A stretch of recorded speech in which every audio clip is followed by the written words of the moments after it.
બોલો બિચારી મહારાજ કી જય.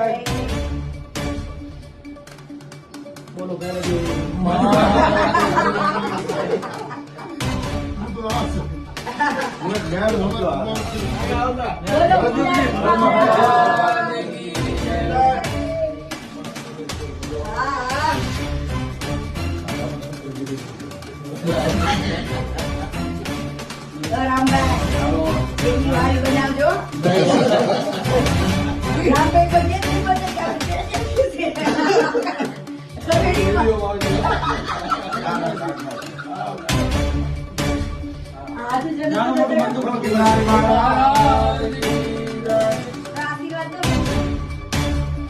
ભારતીય પરિવારને ભાંગવાની કોશિશ તો ઘણાએ કરી પણ મેળ ના આવવા દીધો ગિરનારી મહારાજે.